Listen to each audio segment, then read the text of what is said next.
What's up, friends? Welcome to the Deconstruction Zone. It's a little bit different than normal. Maggie is gone, but I am joined by my friend Taylor. And this episode is kind of serving double duty as we both are going to be here on the podcast. But if you go to the well or you're adjacent to the well, we'll be using this on Sundays. And so I hope you'll tune in for that. But Taylor, how you doing? I'm well. Yeah, Well, you're good. Well, for whatever, no one knows you on this podcast unless, they don't know you. So I would be interested to whatever level you're kind of interested, like to let people know who you are. And then you can share a little bit how we know each other. And then I want to have some conversation with you just about your religious experience, kind of where you are, and see where we go from there. But yeah, why don't you introduce yourself? sounds good. My name is Taylor.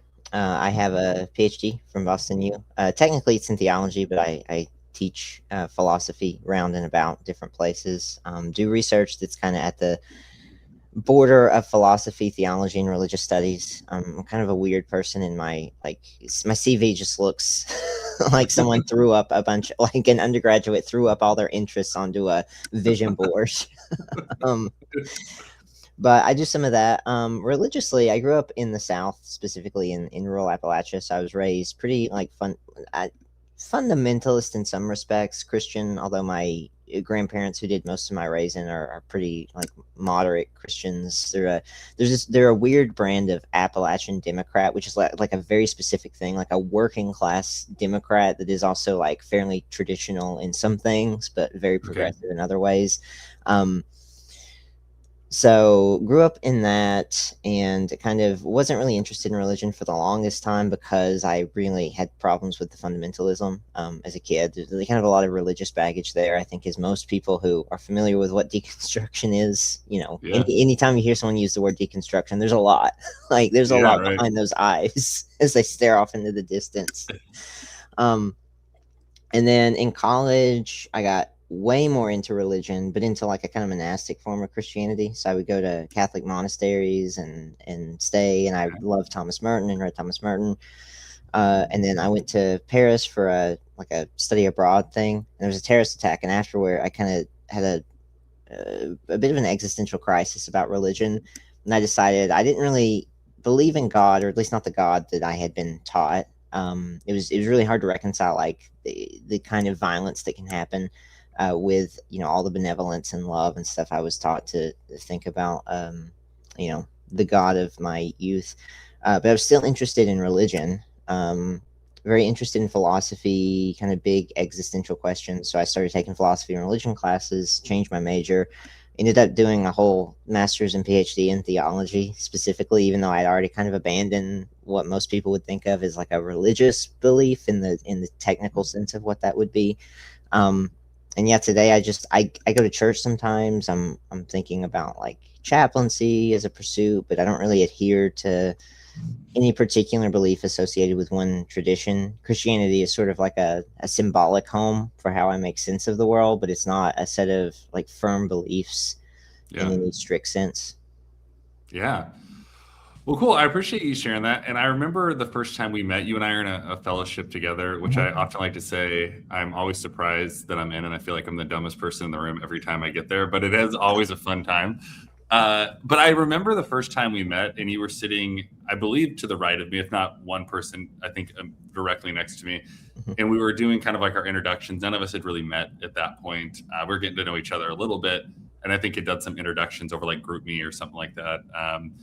But eventually it came around to you, and I was really like intrigued by your religious perspective because I got to the end of it and I was like, I don't know what box to put Taylor in. It was because you use like religious and Christian vernacular, but I appreciated that it was like you had this challenge, and you were like so authentic and honest about the questions and the doubts, and even like what you shared here, kind of like your journey coming out of your experience in Paris, and that was the kind of interesting vulnerability for me as I had the opportunity just to listen to you. And so I just really have appreciated that from immediately getting a chance to meet you. But I know at the Well, the church that I pastor, like we have a lot of people that maybe mirror your similar experience. And I appreciated like I think you said like a spiritual home or an umbrella Mhm. of Christianity that you fall under, even though you maybe don't adhere to all of the metaphysical or doctrinal stuff. And so I wonder if you could give some sort of insight, like what are the things from the Christian perspective that you do find really valuable? Because we have a lot of those folks with our midst of the church who are like all the metaphysical shit and all of Mhm. the other, like I don't need that. Or some people are like, I really love this Jesus guy, but the religious stuff I don't need. And so there's always like some combination of that, and it's a little bit like a choose your own adventure of what gets each and everyone. So you're not going to be a monolith for that. But Mhm. I do wonder if you could just speak more into that, because I think a lot of our listeners and church folks probably resonate with that kind of journey. Yeah, that's a great question. I think two things. The biggest issue is that I just my ethics, my morals, what I think about the world, how I think I should act as a member of a community is rooted in this very particular understanding of Jesus I got from a Baptist minister who was more like he was more like an Episcopal preacher. He also didn't really tick any boxes. He Okay. just kind of found himself in random places. He didn't like any of the kind of structures of any of the particular churches. He just considered himself a follower of Jesus. But I started at about 18 or 19. I started going to this, Baptist church that my family had always gone to, but I started actually becoming a member in my own right.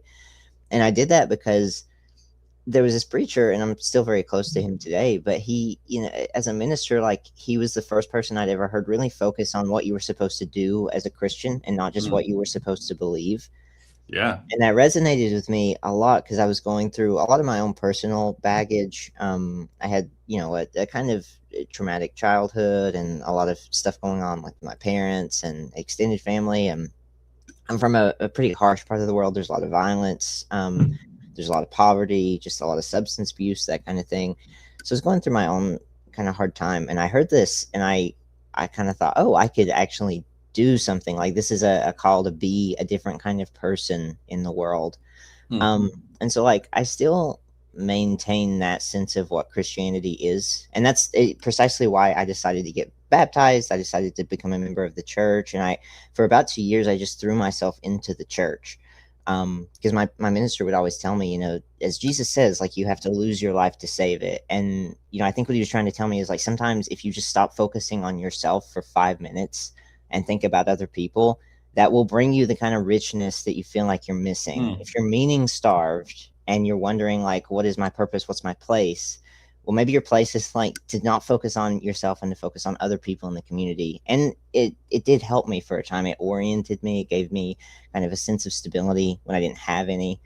Um, and so like that's the part that kept me drawn into the language of Christianity and the symbol set of Christianity and the kind of spirit of Christianity. And to this day, like when I get really, really upset about something happening in the world, I study ethics professionally and I write about that and I teach it, but I don't go to like, oh, Immanuel Kant, he said. No, I'm like, what Jesus said, and Yeah. because Jesus said this, I will do this. Everything is like it's a justification after I've already arrived at like, but what would Jesus do? What is the character of Jesus in this moment?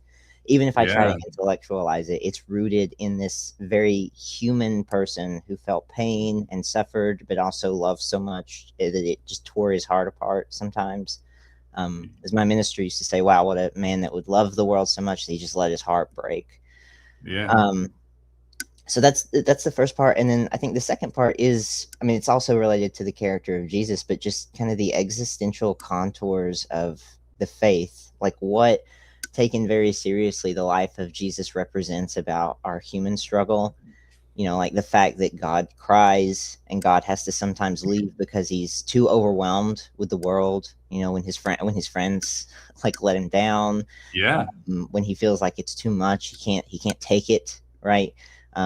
He's praying his last prayer in the garden, and all his friends, who are supposed to be his closest buddies, they fall asleep like while he's preparing for his own death. So there's just like very rich human agony that you don't Yeah. find in other traditions in that same way. And that's not to say that I think like Christianity is better at existentialism. It's just there's this like tension in Christianity, even if you believe in all the basic tenets of the faith, like the metaphysical stuff, it's still there. And like it's really hard to escape. And Yeah. because of that tension, you have these beautiful concepts like graciousness, this idea that, like, yeah, the world's kind of effed up just from the ground up. So maybe we should stop judging each other and just extend a little grace. Yeah. So that's kind of where I fall. And I still, sometimes when I'm just like, when the world is just too much, a good sermon will do me do more for me than anything else. Yeah. To just hear someone like name the injustice and call on people to do something about it speaks volumes. I think helps me like get a little bit of hope going. Yeah. Yeah, I dig that. I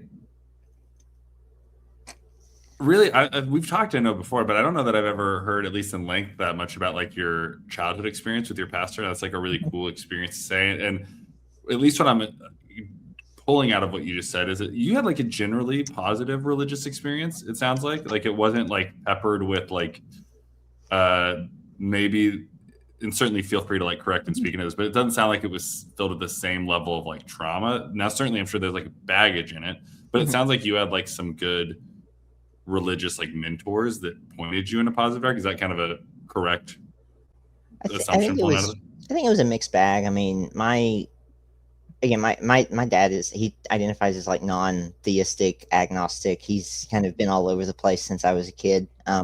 He's just like very anti-authoritarian, and the church Okay. represents the ultimate authority, so he has to Yeah. be a little bit antagonistic towards that.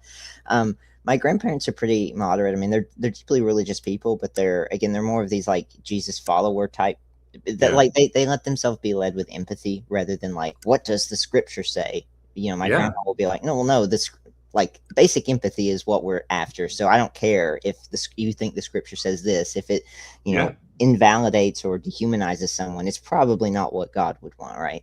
So I have that in my back pocket that was always kind of like keeping me from just despising religion.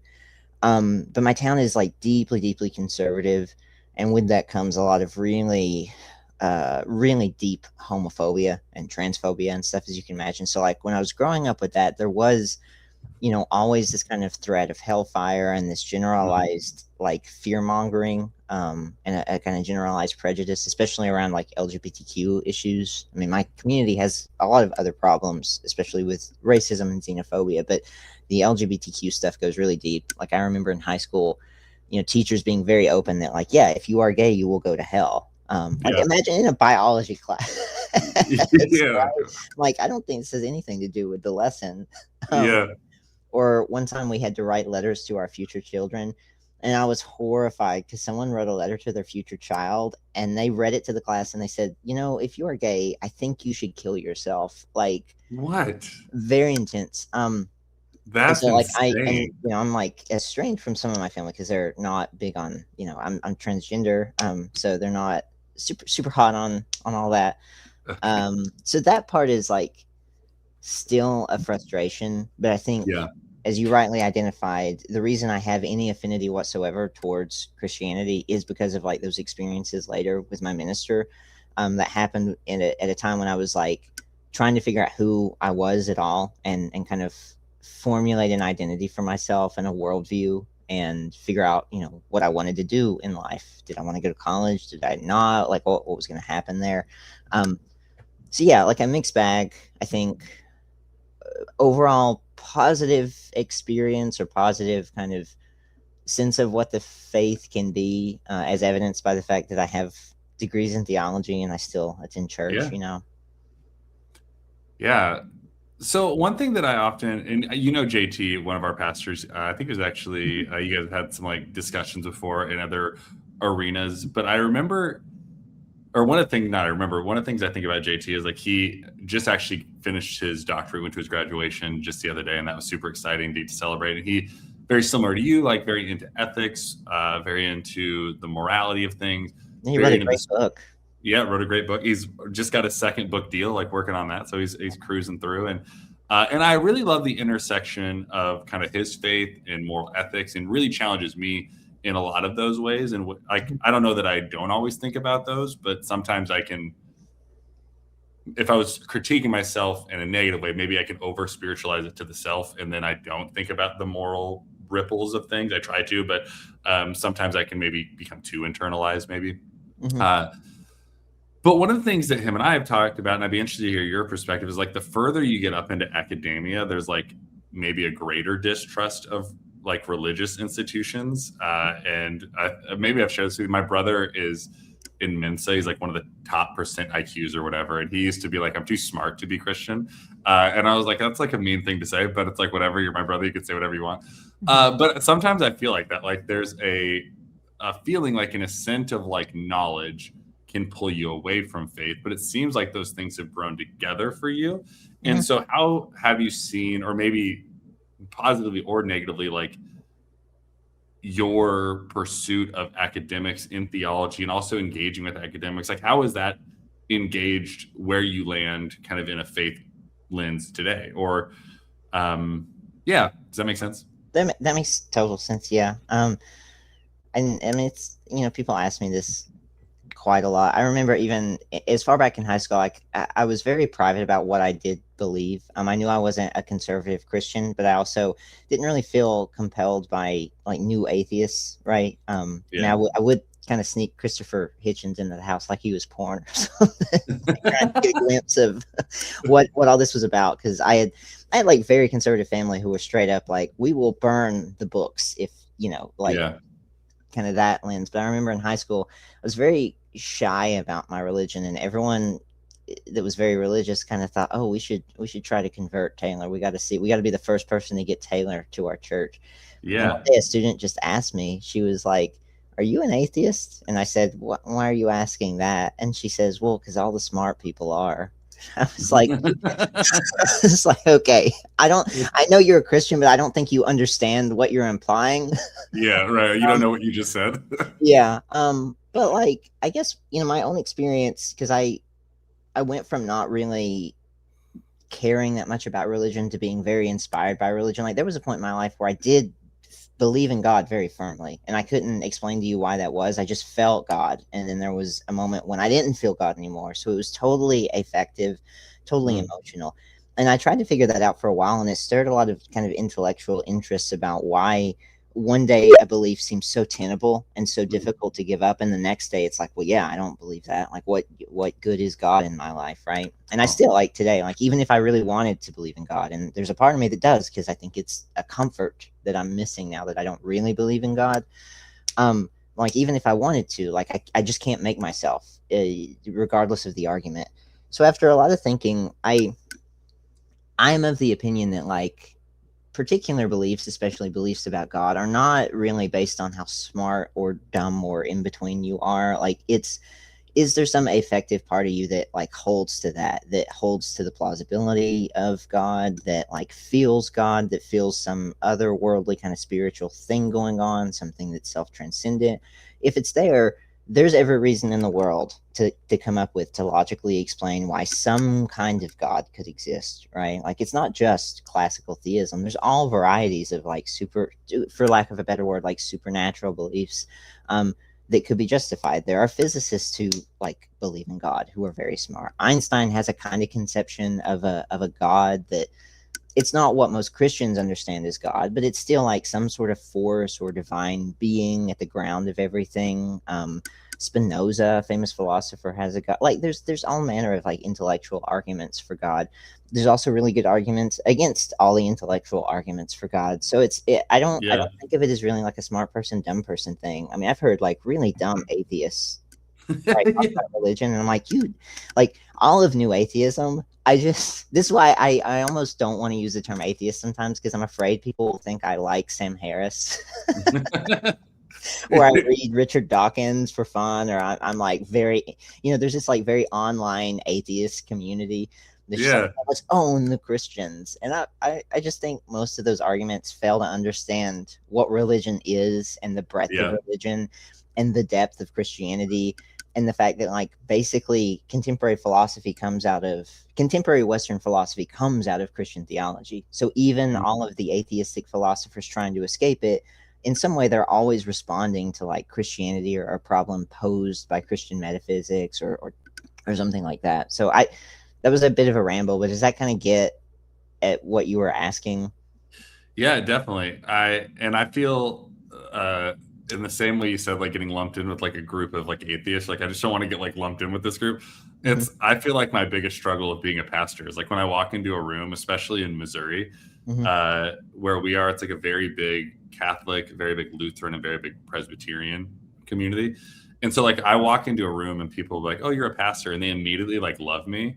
And then they ask me about my beliefs, and they're like, "Oh, we do not like you that much." But they make a lot of like presuppositions about like who I hang out with and what I believe. I mean, the Christian school that fired my wife because of, Hmm.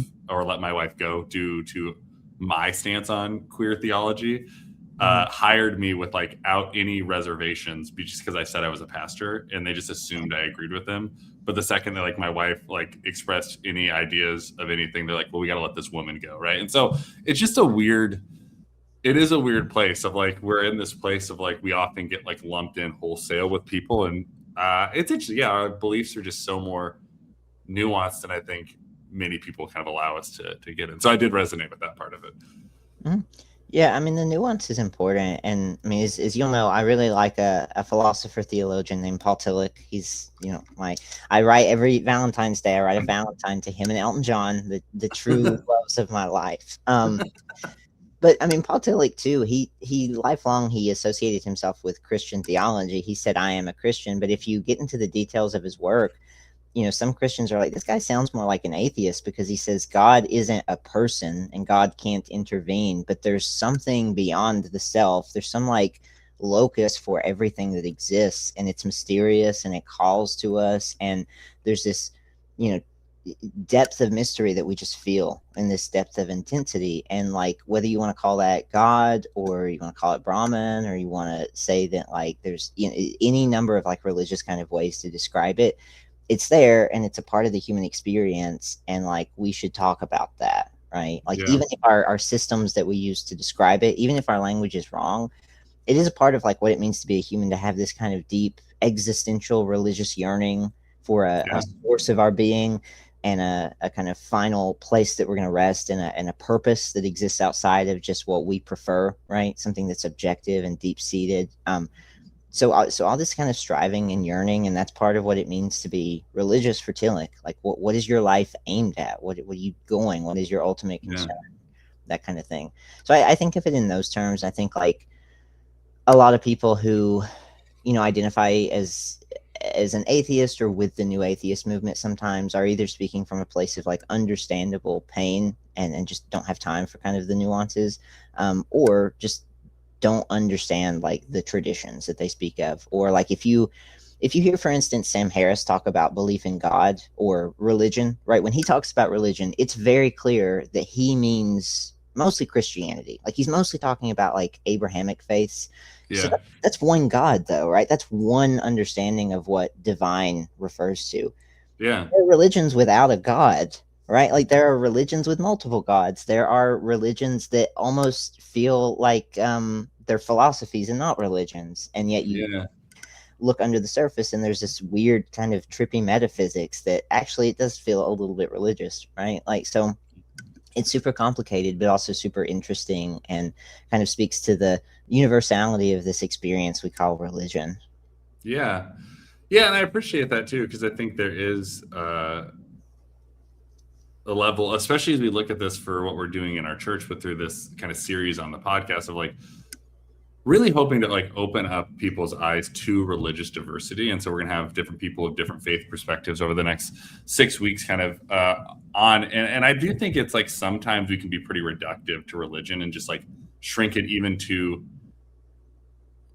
something that is still only really like achievable through our specific like Western lens, or you said like Abrahamic lens. Mm-hmm. Something that hit my mind though is I realized maybe like if you've been using a term new atheist that like maybe a listener may or may not be familiar with. And so if you had like a quick definition from someone and maybe how you would differentiate that from maybe a different group, like how would you go about maybe defining those terms? That's a good question. Yeah. So I mean, New Atheism is a movement. It comes kind of in the, I would say, in the '90s, late '90s, but it really takes off post 9/11. You might have heard of the four horsemen of New Atheism. People might be familiar. It's Sam Harris, Christopher Dawkins, Richard Dawkins, Christopher Hitchens, and oh my God, what's the Daniel Dennett? He just passed away. He was a Tufts professor, but they're basically people who write extensively about religion. None of them have degrees in religion or theology. So I mean, you know, But they write a yeah, lot about it. yeah, but they feel like they have a kind of expertise. They were interesting figures because at the time they were pretty revolutionary in that they were saying things that no one else would dare say, and some of those things I agreed with. Like Sam Harris wrote, a book about kind of the dangers of like what a faith-based worldview might do for our politics, right? Mm. And I think like that's kind of true because so many bad policies are the product of sexism within a faith or homophobia within a faith or like I think now sometimes, oh my God, like people who believe in the rapture want to be in charge of the nukes. That's not great. Like Yeah. I don't feel comfortable with that, right? Yeah. Seems Um, like a bad marriage. seems like a bad marriage, right? So like they're right in that sense that there is a lot of damage that some of these beliefs do. But they kind of characterize atheism as this kind of like rationally seated a rejection of religion, and that like they present themselves as deeply rational and objective and present atheism as the rational worldview. Mm. And the problem with that one is there's a host of issues with like they treat Islam in a really reductive and at times racist way. There's a lot of Islamophobic rhetoric that comes out of that crew, a lot of transphobia. Now Richard Dawkins is very much a deeply transphobic person. But also it just like misses the mark on what religion is and can do. Like it's Mm. one really watered down sense of what religion is. And so when you read their books, they're picking kind of the lowest hanging fruit and then beating the hell out of that, like just Okay. trampling it. And it's like, okay, but you picked like a white belt.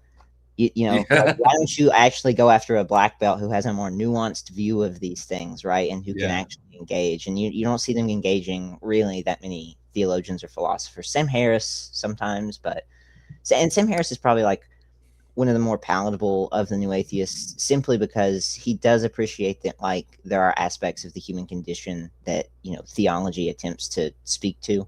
But that's new atheism in a nutshell. And so when you hear like the most annoying kind of um, arguments about God, like when you hear someone who's like, yeah, but kids have brain cancer, so obviously, and it's like, well, theologians have been trying to think about this. That is why Yeah. theodicy exists. So like maybe I don't think that those theodicies hold up. Maybe I still disagree with the theologians, but to pretend that they just haven't considered this because they're too dumb is kind of dumb in itself, right? Yeah. Yeah. I dig that. And one thing that I feel like is, and thank you for clarifying that, both for myself, but I think for like our listeners. But one thing that I would say, like at least appears in listening, is curiosity has been a huge component of your life from like childhood through now. And I think curiosity has probably been the thing that has continued to spur you on into academia and where you are. And so I wonder if that's something you have any like juice in speaking to, because for us at the church, curiosity is maybe one of our like highest shared values, and that doesn't mean that like seeking objectivity is a bad thing, but we often say that curiosity is greater than certainty, in the sense that like I'd rather someone be really comfortable asking a lot of questions and not just like holding static with their answers. And actually I was probably already using this language before, but in our fellowship together, that was one of the most striking things, is like being in this room of scientists, which I would have viewed as like a pretty objective, like find the final answer type situation. And almost everyone said something to the effect in the room we were in that like good science attempts to answer a question and then you get 100 more questions out of it. And that was like the most deeply compelling part to me. And for me, I think what linked faith and science, it has made this whole fellowship really interesting, and it has led into other stuff. And so just for you personally, where you are, and you can take it any direction that's interesting to you, but how has curiosity played a role kind of in your life, faith, and kind of professional work? Yeah, I tend to think of it in terms of as I teach my students epistemic humility. So epistemology just refers to like how do we know things? What do we Mm. know? What is there that can be known? Is there a limit to what humans can know like all these sorts of issues, right? You see the sky and it looks blue. Well, how do you know it's blue? How do you know that you're not in a simulation? Like trippy things like this, right? How do you know that your claims are justified? How do you know anything about God if God is not inaccessible? All these things. So I refer to this as like epistemic humility. So like humility about what you know and what can be known, and the certainty with which you know that. And I usually teach this in the kind of context of Socrates, or Plato's rendition of Socrates. Socrates didn't actually write anything down. What we know about Socrates is whatever Plato said, he said, right? Yeah. So, coincidence, he always agrees with Plato. Yeah. Um, but Socrates starts out all of his philosophical inquiries not with saying, this is what I think justice is, or this is what I think beauty is, but he asks other people, like, well, what do you think it is? And then he interrogates that, and oftentimes he makes them look stupid. That's kind of the gist of Socrates. He asks questions until you look kind of dumb. But famously, he's attributed this quote that says, "I know that I know nothing." Right, and so like the heart of his philosophy is trying to figure out what he doesn't know and fill in the gaps and ask questions and kind of be a rebel in that way, right? Like I think it's no coincidence that the government killed him. If we're like very honest, Athens like executed him for corrupting the youth and impiety. But that's how I think about the world as well. Is just what are the limits of my knowledge? What am I not seeing here? Is there something I'm missing? Is there more to be known and understood about this picture? And that usually just generates 1,000 other questions that interest me. It's kind of easy for me to say this because I'm naturally kind of curious about things I don't know about. I spent an hour yesterday reading about protein folding and how difficult it is and how AI helps, figure out a protein chain, even though I don't know anything about like proteins, barely.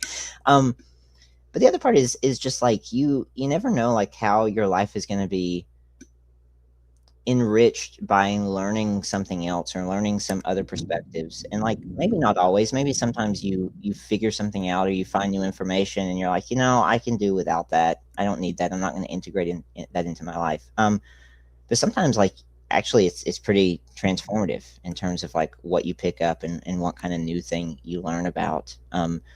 Same thing with like why they tell you to take a plethora of classes in undergrad, right? Like you don't know what you're going to be interested in until you're exposed to it. There are some dangers there, right? Like there are some ideas where I'm like, you shouldn't be curious about that.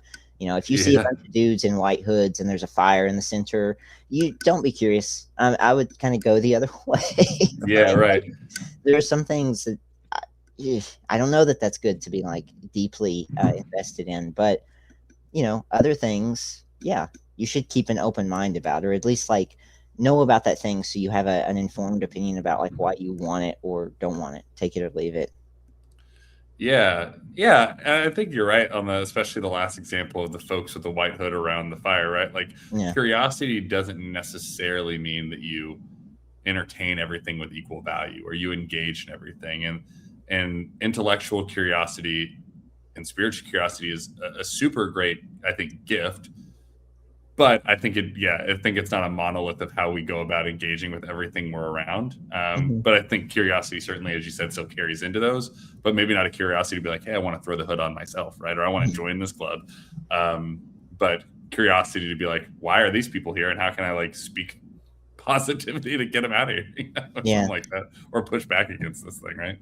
I mean, that's definitely also a contemporary, I think, I don't know if I want to call it a problem, just an issue I see, and I think why, I believe like the way we engage with our traditions is really important. Like I think a tradition doing its best job doesn't make you dogmatic. It orients you around a kind of set of principles, right? Like my Christian upbringing, the tradition that I use to talk about the world, the symbol sets, the language, all of that. I'm not doing that because I want to be dogmatic and I have this like very specific view of how everyone should behave and what everyone should believe or what a heresy is or what it isn't. It's because like my tradition draws me into this, what I hope to be an empathetic orientation, so that when I'm introduced with new information, I can say, well, does this like, as Martin Luther King would say, does this lift up the human person or does it dehumanize them? Does it do something against their dignity?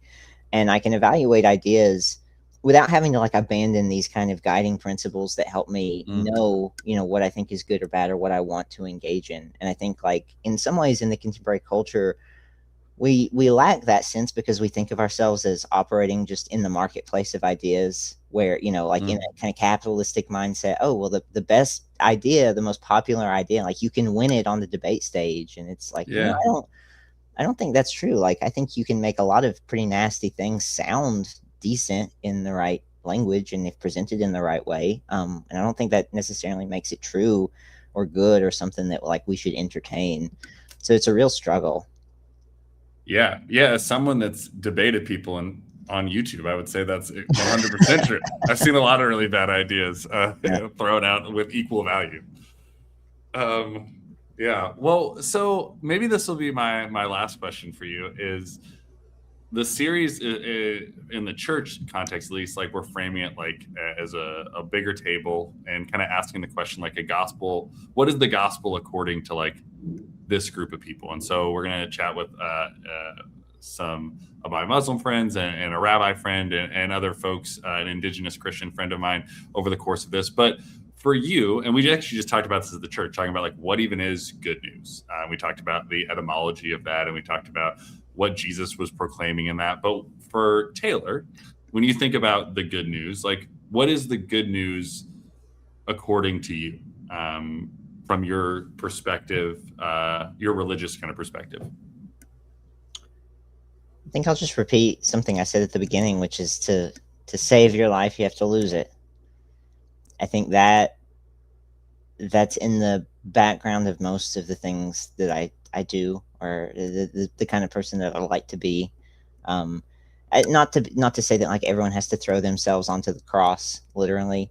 But I do believe in kind of the social gospel, right? The message that actually what Christianity does best is train our eyes or set our eyes to a kingdom of heaven on earth, not just a place that we go to if we're good in this life when we die, but like actually, maybe the reason it feels like a hell on earth is because we're making it that way. And that doesn't necessarily have to be the case, right? It's like oftentimes you hear this conversation, or at least I hear it a lot, where, we'll be talking about like poverty or something, and I'll be talking with someone who's more conservative, and they'll say, well, as Jesus said, it'll always be with us. And I'm like, well, do you think he meant it'll literally always be with us, or that like humans are a little bit lazy and they're not doing what they could to eradicate that kind of strife in the world, right? Is it really outside of the realm of possibility, or is it just unlikely because humans tend to be vibing in all the wrong ways, right? Because humans can be selfish. So that's how I think about that, right? Is the only way we get through anything is together. I think, especially in the West, and especially over the last few hundred years, we have this, like, for lack of a better way of describing it, like great man complex, where there's these lone individuals, and they go out and they invent new things and they chart new territories, and they're the ones who make the world better, right? And that's why we have to protect the individual at all cost. And I care about individuality and protecting individual liberties and all of that. But I think like we lose sight of the fact that we don't do anything without community. Sure, you need scientists for vaccines. You also need whole teams of people doing multi-pronged research. You need, funding that often comes from the people. Even think about AI. AI wasn't built in a vacuum. AI is a product of like taking everything that humans have ever done and kind of blending it together and then having a very specific output. But it is impossible to create something like generative AI without all of kind of human creativity fueling that. Like years and years and years. Hospitals. We need hospitals. Hospitals don't run because a few great people man them. There's a whole chain of people working together to make sure that happens, right? My trash doesn't get picked out without a host of people coming through every day to get it. Like we are a community of persons, and nothing happens outside of that, right? And so like I think the best way to find meaning and purpose and make the world better is to understand yourself as a constitutive core part of that global community, and to try to negotiate what it means to be a person together in a way that uplifts human persons and human dignity. Yeah. I love that, and I love it for a myriad of reasons, but one being that I do think that's like a phrase, like the idea of like we need to lose ourselves is something that could be like really weaponized on a hyper conservative way. But also like sometimes those are the phrases I gravitate to, both for like as an Enneagram 8, like I want to reclaim them. But I'm also like, I still resonate with them, but I think there's a lot of BS that also like comes with them. And so I know I said that was my last question, but I did have a follow-up. Is like, I think it's like, how do you reconcile that? Because I think for some, like I often get this, like I'll walk into spaces with like queer individuals, like we have Pride coming up at the Well, and we're going to go be there, and I'll get told by some people in the queer community, like, we're so glad you're here because it's great to have a church like you. And then I'll have people that'll be like, your church stands for everything I hate in the world, and like you're just propping up this bigoted thing. And so I'm trying to reclaim this faith in Jesus and this person and this institution for good. And I hear that in a different effect to like this phrase of like, we need to lose our life. Like depending on the setting you walk into, it could be deeply freeing or transformative or life-giving to someone, or someone else might be like, this is the source of all of my pain and anguish that is centered around religion. And so how do you navigate that? Like, because I think I hear so much like hope and joy and authenticity as you describe it, and I resonate with all of those things, but it's also something like depending on the listener, they might absorb it differently. Yeah, I think that's very fair. And I mean, like I have my, coming from a very conservative small town, I have real suspicions about anything that sounds a little bit too collectivist. Like I'm a pretty bad socialist in that regard. I'm like, well, I don't trust any of you. I do understand that, why people don't want to just eat it kind of wholesale, but I think it's because in my estimate, like when I think about what it means to work together as a community, I don't think about that in the sense like I think about it in the sense of like, what is the aim of this collective endeavor? And like for me, working together is a way of expanding our own kind of individual freedoms and possibilities in kind of our interdependence, right? It's not about like submitting to the state, right? Or like having more babies so the state can grow strong and right. military can grow. Or like for me, for instance, like denying my transgender identity so I can be a baby factory, pump out a bunch of little consumer, like that's a weird kind of perverse goal that stifles human creativity and stifles joy and stifles love and stifles respect for human persons and their choices and their dignity. On the other hand, though, like if my goal is to expand freedom, then that means I should take stock of like, well, what is most important in my life and what can I live without? Well, I don't think I can live without gender affirmation. I don't think I can live without, hormone therapy. I don't think I can live without some of these things. Like those are qualitative goods that are really important. But I can live without like an extra pair of shoes. I can live without having to use AI to write every single email I wrote. Like there are certain things that are not related to what it means for me to have like the richest life possible, right? And in going without those things, I think it's important to see that like my collective kind of, or my goal for this kind of collective vision is that we make more freedom more accessible to more people, so more people have the opportunity to go to college, to get healthcare, to participate in society in this way that like maybe it stifles a billionaire's capacity to make another $1 billion, but it like expands what is possible for humans by creating yet another person who can like contribute in this very deep and meaningful way and who can live a full life, right? And so like there's a difference in ends there. I think like the one is about submission to a kind of authority, and the other is about like working together to expand what's possible, not only for everyone but for individuals, right? In philosophy we call that the difference between like a positive and a negative freedom. Like a freedom that's, I'm not going to physically stop you, but you're not going to have healthcare. So really, it's like I'm physically stopping you, right? Yeah. Or a freedom that says, actually, I'm going to make it possible for you to obtain all these goods that you want and to obtain this life that you could have only dreamed of, right? That's only accessible for a few. And I mean, I guess, I don't know I think that was a bit of a complicated answer. I hope I was a little bit clear there. I think, again, I think it comes down to me, like the difference is, is it about just submitting to a kind of authority that's trying to, squeeze the life out of you, or is it actually working together to expand what's possible for everybody? So that's my collectivist vision, is expansion. which means that I don't have to like dilute who I am as a person just because, someone in a conservative church says that like, well, you need to, stop with all that gender shit and, Yeah. get to making babies or get married, or, we've lost the traditional way and that's why this country's going to hell. Like that's not my vision. My vision is actually there's a way where we can all be our truest, most authentic selves in a way that doesn't like vilify another person or stomp out the humanity of another person, and Yeah. positively expands what's possible for everybody. Yeah. No, I really appreciate that. And both the initial answer and then the follow-up, because I think, again, like there's a lot of people that will resonate with that. And I think maybe like I say things all the time that I think come off as off-putting just because they've been like co-opted by other people, or it sounds one sort of way. And I think what you said didn't sound that way, but I think the extra addition also just, I think, makes space for someone that is trying to figure out this collectivist vision for what the human experience is all about, which for me is like, I just talked about this on the Sunday that just passed, of we were, I think, designed to do things together, like from a created lens. I think growth of all kinds. I was talking about spiritual, but I think even like academic or relational, like community, I think is one of the greatest catalysts for that kind of growth. And so now that doesn't mean, I try to caveat this, that like introverts need to just be like forced to hang out with people all the time. Like that's not what I mean by that.